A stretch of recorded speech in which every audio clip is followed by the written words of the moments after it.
Bienvenidos al podcast de los turbotanques de leche, que somos mi compañera Denise Soto, Miriam Cruz y yo, Anairi Gutiérrez. En este día abordaremos la vida de Norbert Wiener, que marcó un antes y un después dentro de la cibernética y las matemáticas. Buen día. Como lo mencionaste anteriormente, hoy hablaremos de Norbert Wiener, quien es nombrado nada más y nada menos como el mismísimo padre de la cibernética, nacido en Missouri, Estados Unidos, el 26 de noviembre de 1894. Norbert Wiener, desde su infancia a temprana edad, tenía cualidades para ser un genio. Aquí un dato curioso es que a los 18 meses de edad, con solo ver a su nana dibujar las letras del alfabeto en la arena, logró aprendérselo. Y aunque en sus primeros años de vida no mostró tener ninguna habilidad matemática, pues a los 7 años aún se miraba los dedos para hacer operaciones sencillas. Pero, oh sorpresa, resultó ser un genio. Y sí que resultó ser un genio, pues se graduó a los 11 años de la preparatoria, y un año antes de graduarse escribió La teoría de la ignorancia, siendo este título su primer ensayo filosófico, el cual trataba de la ignorancia puede superarse primero reconociendo que somos ignorantes, y que lo que cree saber no es más que una opinión. Después hay que vaciar la cabeza de todas esas opiniones que nos ocultan el verdadero conocimiento. Teorías que resisten al saber efectivo, porque la carencia solo se produce después de la reflexión. Un ensayo sumamente profundo con un tema muy complejo.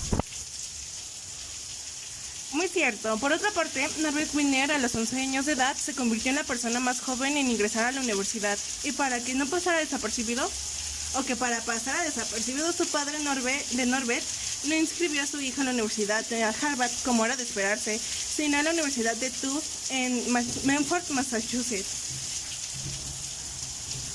Estudió antes de convertirse en lo que hoy en día conocemos de él. En la universidad, él probó la biología, la química y la electricidad, pero por su escasa habilidad manual, que en parte se debía a la miopía provocada por las varias horas de lectura a la que era obligado a hacer por su padre, fue por esto que se le inclinó más hacia las matemáticas, donde no podía romper nada. Y de hecho se ganó la fama de ser el estudiante que más equipo de laboratorio destruyó en la historia de la Universidad de Tufts. Imagínense tener ese título del que más cosas de laboratorio rompió en toda la historia de una universidad. Tendría que romper mucho equipo de laboratorio. No se sabe el por qué. Aparte de su miopía puede ser, tal vez tenía unas manos resbaladizas o quizás su curiosidad rebasaba más allá. Y bueno, después de haber, supongo, acabado con la mayoría de los objetos del laboratorio, Norbert Wiener a los 14 años se graduó con honores en la licenciatura de matemáticas. Su padre representó una figura de autoridad desde que era joven. Su padre daba clases de lenguas modernas, pero perdió su empleo quedando a cargo de la educación de Norbert. Durante su educación de Norbert, su padre fue invitado a proyectos de los cuales ganaría mucho dinero, y él aceptó. Así que Norbert fue inscrito a una educación pública, aunque su padre se encargó de inscribirlo en las mejores universidades y de asegurar un futuro brillante a su pequeño genio. Claro, como cualquier padre que se preocupa por sus hijos. Pero Norbert, a pesar de lo que opinara su padre, ingresó a Harvard para estudiar un posgrado, aún así sin la aprobación de su padre. Fue ahí donde conoció la lógica matemática de Alfred Ward-Whitehead y al prominente filósofo Bertrand Russell, con el que trabajó como alumno gracias a que obtuvo una beca como postdoctorante en la Universidad de Cambridge, en Reino Unido.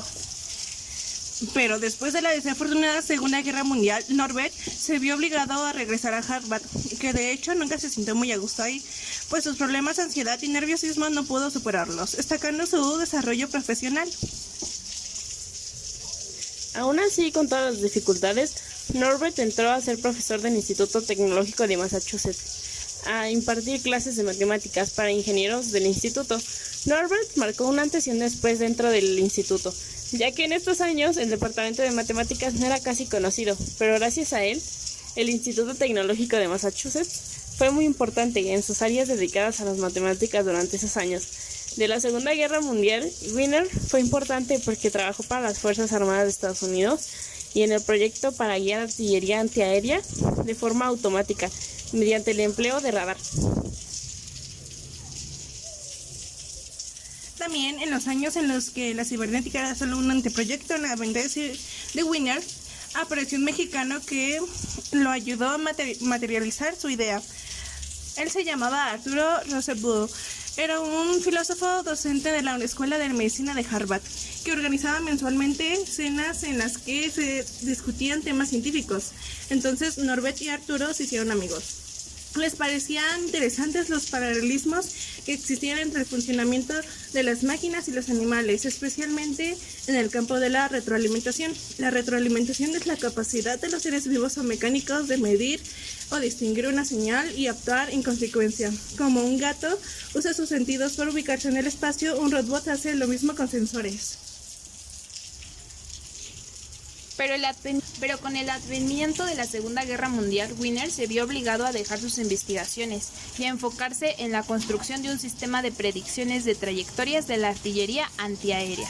Como ya lo había mencionado mi compañera Anaeli, si bien su desarrollo no llegó a concretarse, ciertos avances, especialmente en la estadística, la física y la informática, formarían la base de un libro fundamental que escribió en una estancia en la Ciudad de México. Este libro fue tan importante que sería considerado como el acta de nacimiento de la cibernética. Cibernética, nombre que eligió para denominar a la nueva ciencia dedicada al control de máquinas y seres vivos.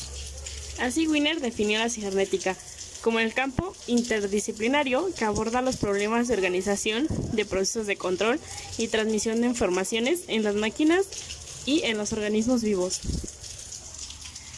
Y la forma en la que llegó a ser reconocido o famoso fue cuando se publicó en 1948 Cibernética, o el control de comunicación en animales y máquinas, que pronto se convertiría en una lectura obligatoria en los círculos, inclusive no científicos. En 1951, la UNAM le otorgó un doctorado honoris causa. La cibernética se diseminó alrededor del mundo. Personajes ahora de sobra conocidos como Enrico Fermi en Italia o Alan Turing en Inglaterra formaron o participaron en círculos dedicados a la cibernética. Norbert Wiener dedicó los siguientes años a la divulgación de su obra, participando en conferencias por todo el mundo y escribió su biografía y otros libros sobre las implicaciones de la tecnología en el futuro. Pero lamentablemente, una fractura de cadera y un diagnóstico de diabetes afectó su salud de Norbert. El 18 de marzo de 1964, después de inaugurar un laboratorio de comunicaciones en Estocolmo, Suecia, Norbert Wiener sufrió un infarto haciéndole perder la vida. Norbert fue un sabio en el término más clásico, que al hablar de la cibernética es inevitable no mencionarlo, siendo pionero en este campo de aprendizaje. Y pues aquí lo tienen, amigos, eso sería todo. Esta fue la historia de vida de Norbert Wiener, que la verdad se me hace algo interesante sobre un genio que dio pauta para la cibernética y como llegó a convertirse en el padre de esta. Esperamos haya sido de su agrado. Les agradecemos su tiempo y nos seguimos escuchando en otra transmisión. Hasta la próxima.